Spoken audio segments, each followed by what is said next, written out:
Alright, hello everyone, my name is Disc. I'm a title healer from Season 1 of The War Within, and I'm here to help you become your group's hero. And in today's video, we have another 15 Algeth'ar's Academy. This is kind of just to show the parse for Voidweaver. We had some buffs this week.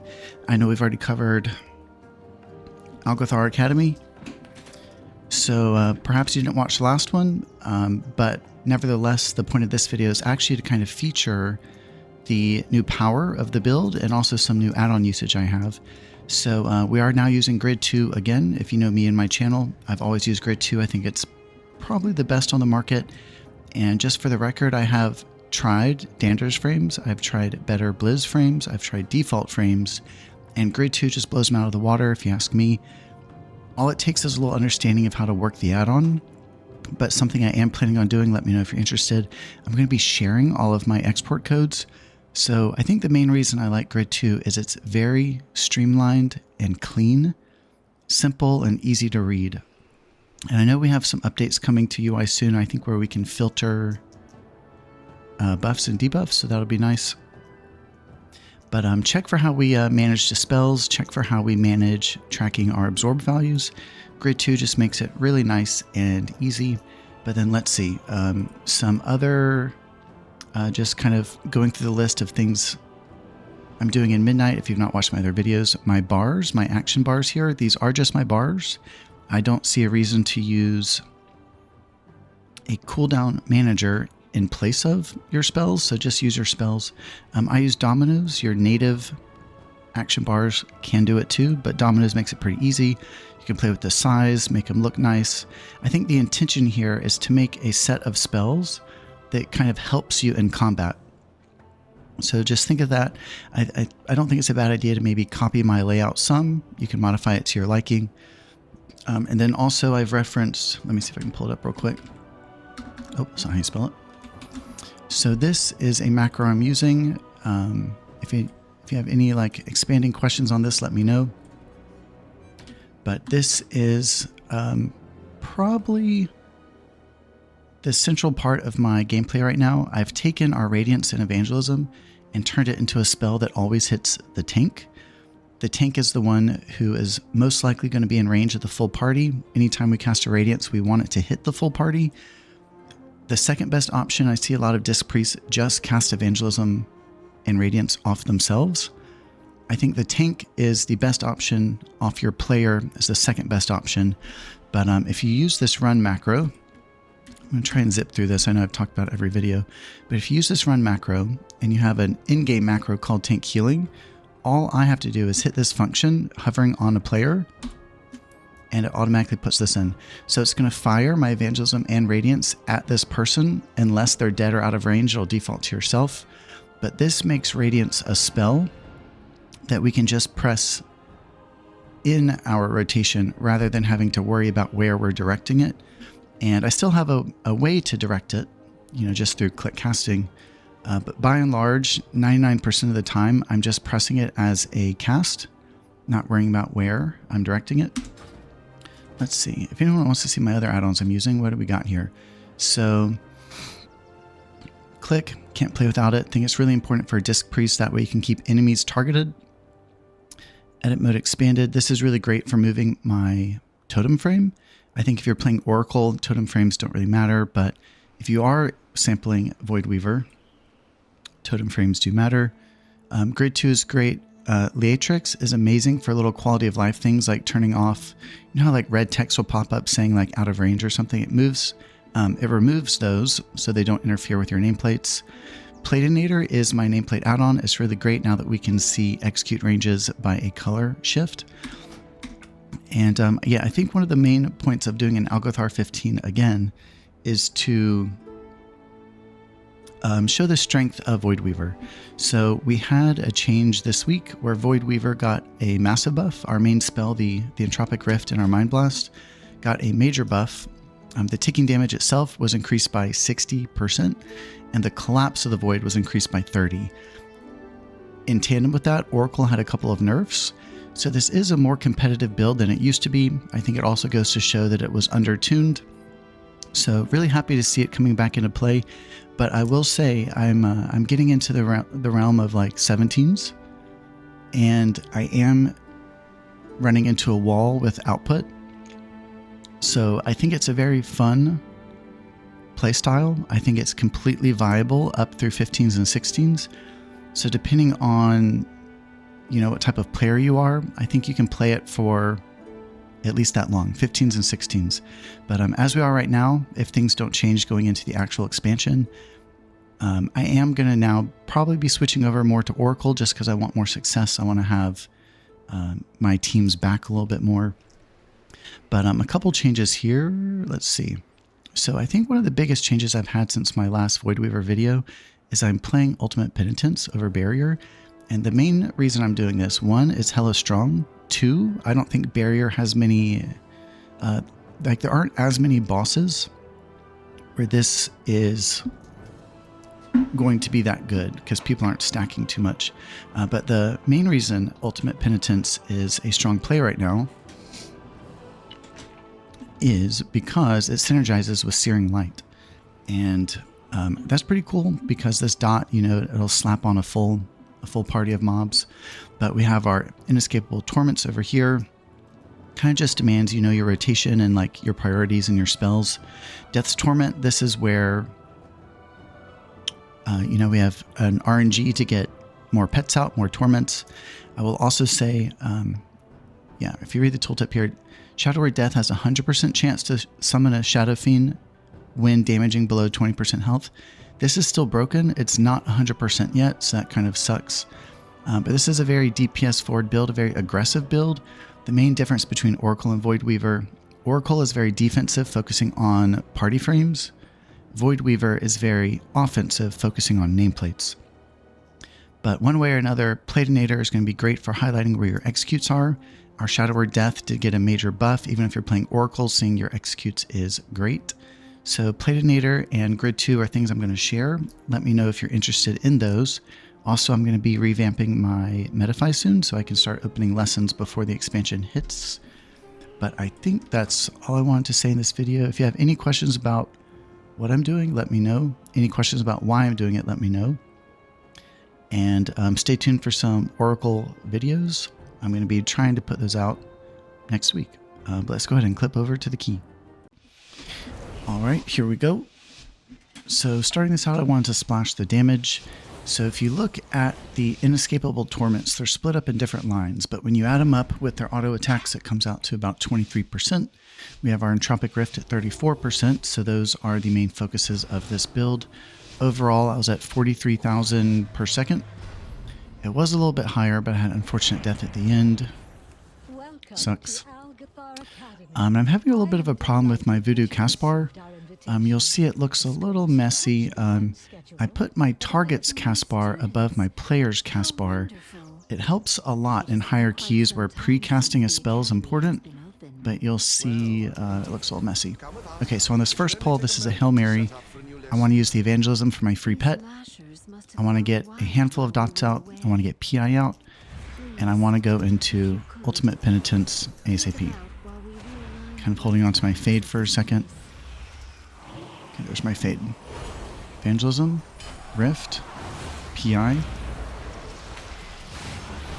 Now I want to get 3 Void Blasts out for the extension. Straight into Ultimate Penitence. And just run that Rift. 3 Torments.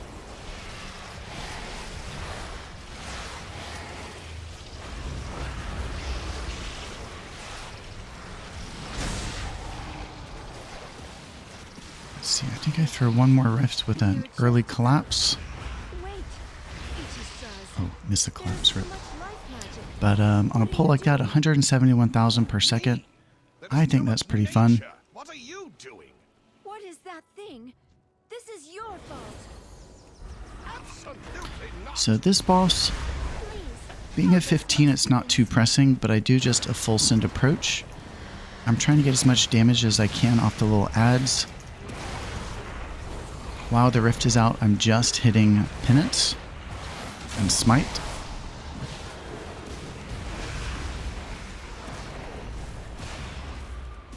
Okay, we have some adds. Rift just came up. And these adds are a great place to fetch an execute. Switch targets, you gotta be a good priest. And it doesn't look like I got any executes that round, but I think I get them on the next ones. But we did have a change to how bosses work. Boss dots now are considered private auras. I wish they would change that, but... So I faded before the ads came out, and I backloaded my evangelism right after the damage.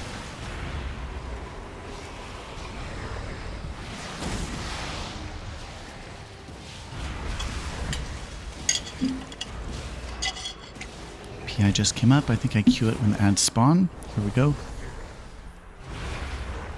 See if I find execute this time. Oh, tried.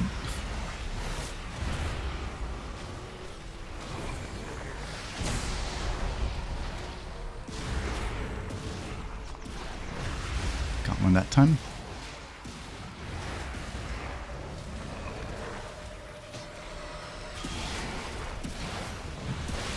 Yeah, see that shield on my target's cast bar down there? I don't want that, but I think the add-on is messing up.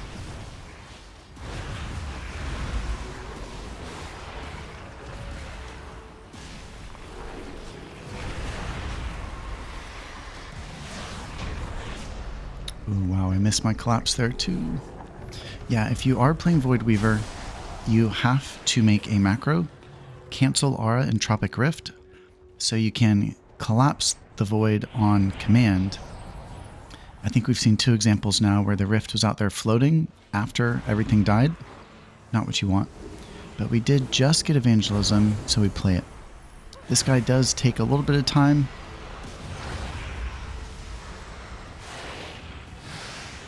So we want that free pet to help us out.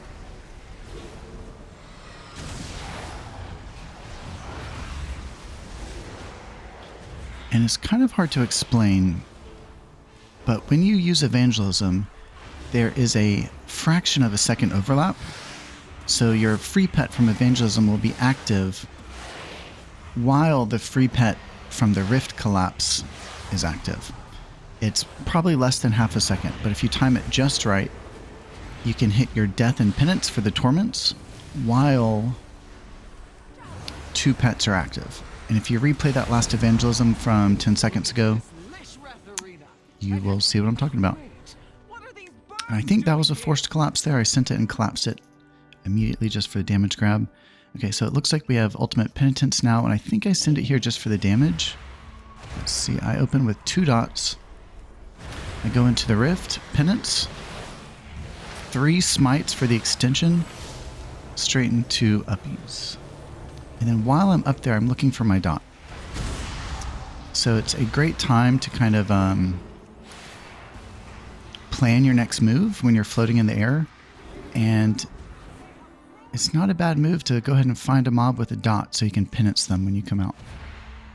Okay, I found the big guy, 2 dots, and evangelism.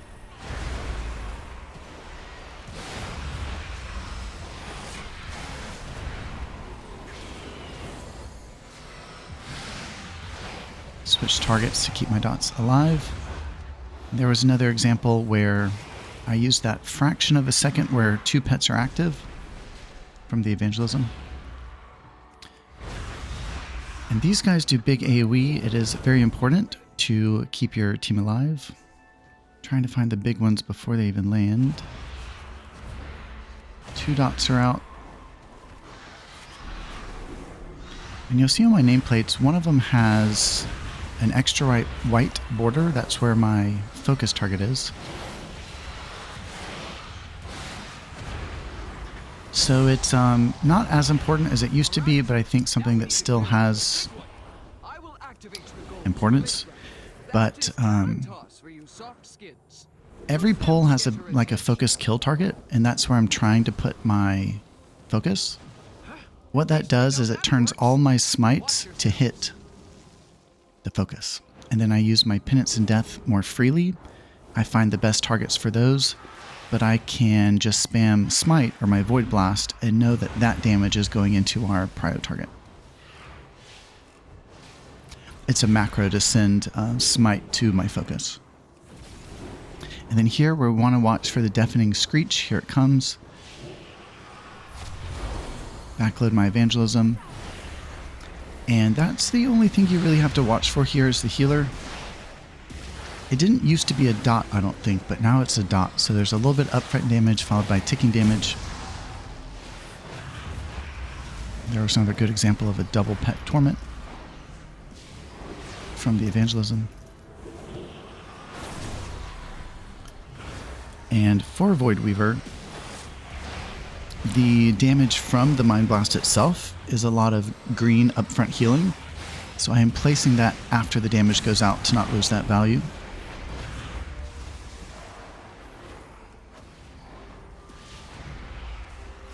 Also for the screeches are great places to use your personal defensives.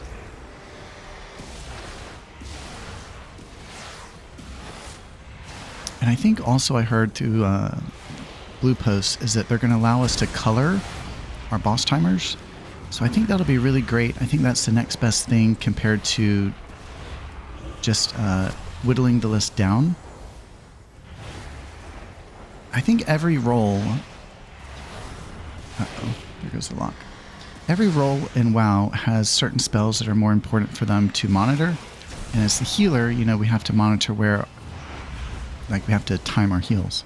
So the deafening screech, I think they're allowing us to color our bars. Okay, that was a fade for this one. But I think what I would do is have all of the boss timers probably black, except for the ones that are important for me to monitor, and I'd probably have those red. So like the deafening screech here would stand out as a red, the others would kind of disappear as black, but we don't have that feature yet. And this is a damage amp phase. We can see it on the nameplate. And I canceled my rift early here to make sure it hit in that window for the damage. Let's see, I do have ultimate penitence. We're down to 4 people.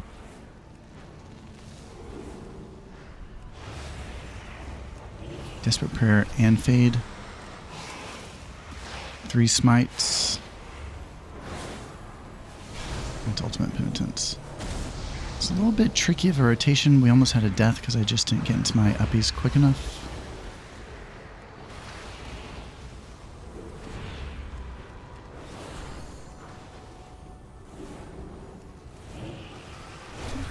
Fade and paints up.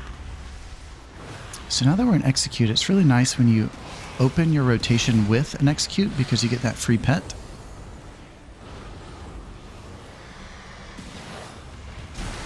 Yikes. So this phase is dragging without a 5th player. Uh-oh. Backload evangelism. And it's the reason it's nice to open with the death is because you get that free pet out, and then you get torments from your opener of Mind Blast Penance. Nice little heal boost.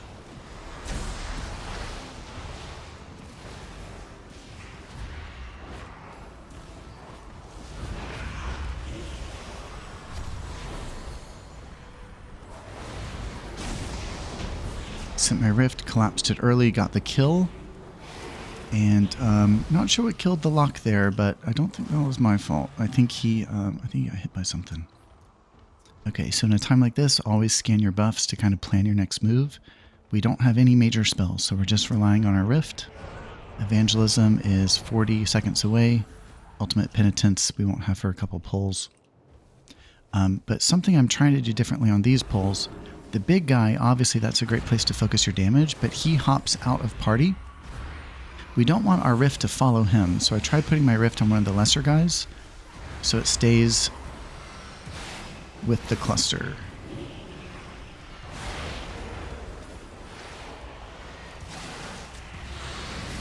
I just got PI, but it's a little too late. Got an execute, switched my targets from my dot spread. And some free torments there with our Mind Blast and Penance. Sent the rift and canceled it early. Dot 2 and Penance spreads to 4. We do have PI. We do have Evangelism.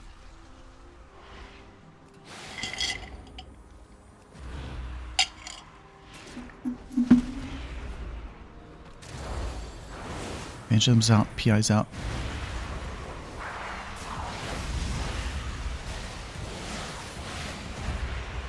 And really, all you have to think about now with Rift is making sure you get your 3 Void Blasts for the extension. If you ever only get 2 Void Blasts, quite a bit of loss. Grabbed and execute in the field. Those white nameplates make a big difference. And I'll say it again, even if you're playing Oracle, our Shadow or Death executes were buffed by, what was it, 250%? So it is a great place to grab some extra damage. Yeah, so this white shift for execute range is paramount. Early collapse for the damage and healing. Look at all those totems. Okay, let's see how this goes. No evangelism, no uppies. Opening with as many dots as I can handle. And these are pulls where a fear bomb is a good idea. So I'm standing in melee. I have my Platinator set for important casts to stand out as Aqua. So you'll see him there.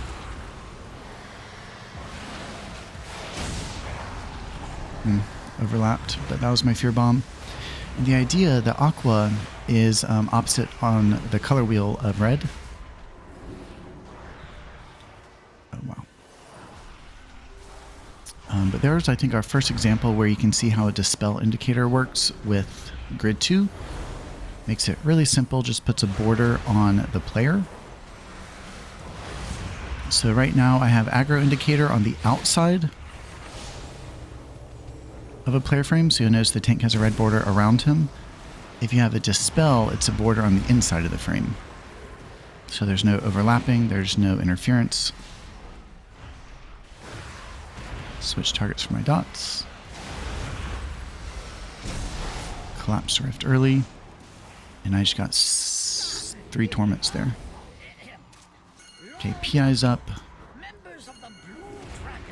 That was probably a weak Ultimate Penitence, but that's where we are.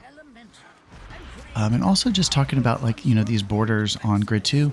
I don't love that my players are separated by a pixel. Work in progress, but that's kind of where we are at the moment.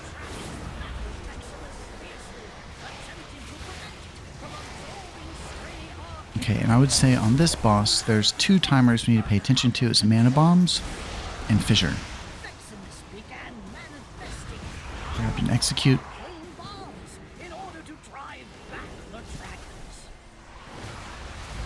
Okay, and we're getting into a place now where the fissure is going to happen right after the collapse of my rift.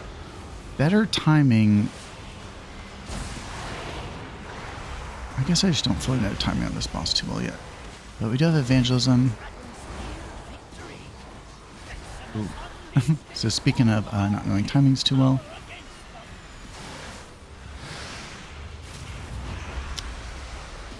You know, I was talking with my team I was playing with last night, and it's always fair to point the finger at yourself, especially if you record your plays.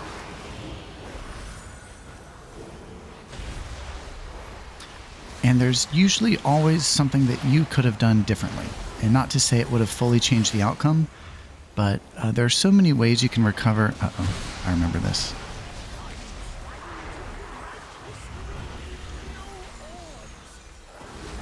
Oh, wow. Okay, so that was just a mechanic misfire. We didn't get the orbs. I saw it coming in the gameplay and just kind of was relying on someone else to do it, and it just didn't happen. So now we're down to 3 people. That sucks. But what I was trying to say, finishing my thought,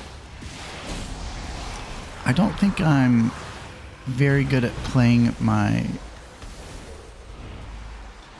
paints up just on the party. And back there, I could have paints up the lock and it would have saved that first death.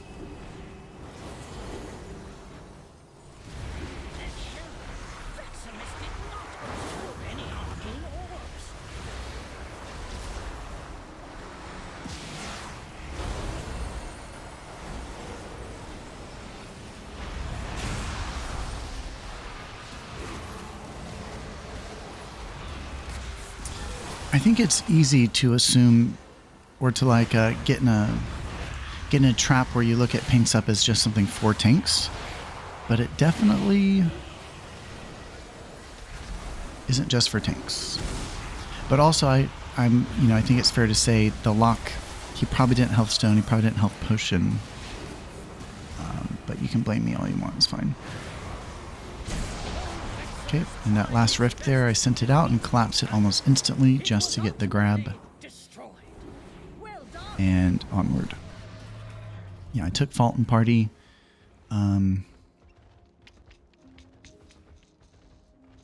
So I think also fair to say I needed to be timing my spells better there. I think I was doing more of a full send approach. Rather than using my spells for healing, I was using them for damage, just a little too aggressive. Got my execute.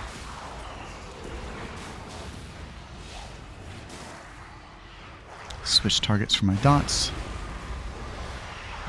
Sent out a final rift.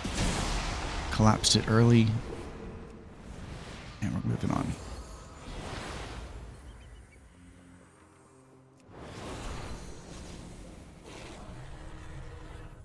Okay, these next pulls, they're similar to the birds, where they have a cast every 10 or 15 seconds, 12 seconds maybe, that hits the whole group pretty hard. And you have to watch out for those. You have to make sure you have heals timed.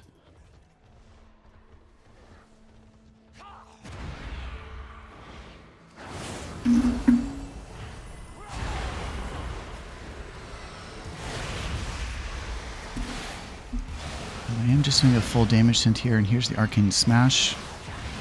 Followed it up with an instant Radiance. The collapse happened after, and I had 4 pets out tormenting, full health. Sending another Rift here. Ooh, and missed the collapse. So that was a bad Rift, because now I have 14 seconds until the next one's ready. Aggressive is good, but you can be overly aggressive.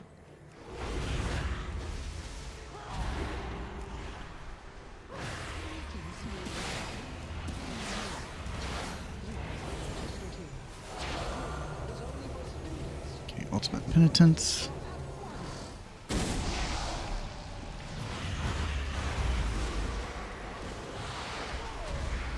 I'd say really important in these halls, anytime you have a Void Shield, just go ahead and coat the party in that.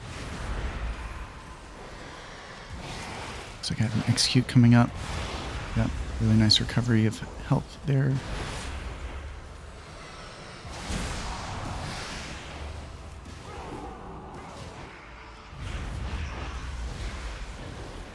Execute for a free pet, penance for double torments, full health. It's I know everyone's, vibing with Oracle, but Voidweaver can top party health pretty well too.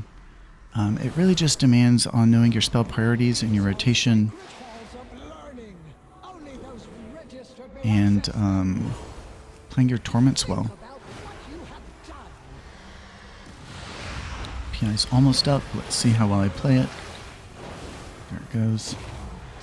And we can see our Dispel indicator here again. It's that little border on the inside of the player frame.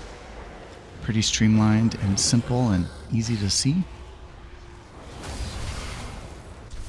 Oh, wow. And I've seen it more than once, but you can lose a key on this final boss. We definitely did not play it perfectly. I think I died here. If I remember correctly, my camera angle just got crazy and I couldn't see what was happening. And honestly, I don't even know what killed me, so maybe we can suss that out when we get there.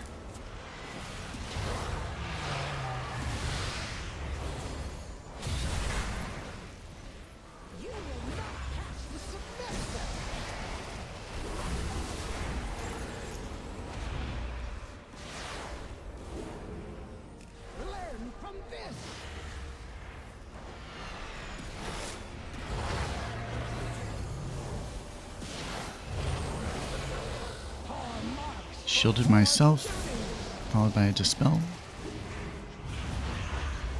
Looks like we have evangelism coming up. Let's see how well I play it. There it is. So I Mind Blast Penance. Oh, wow. Mind Blast Penance, Smite Death. I don't play the death instantly.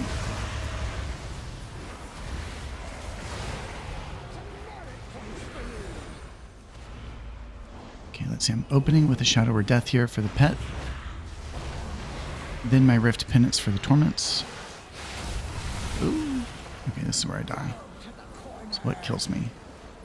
Yeah, I can't see shit.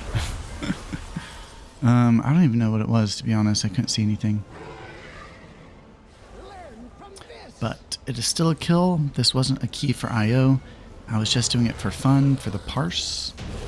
And we kept an above 40 DPS per second the whole key.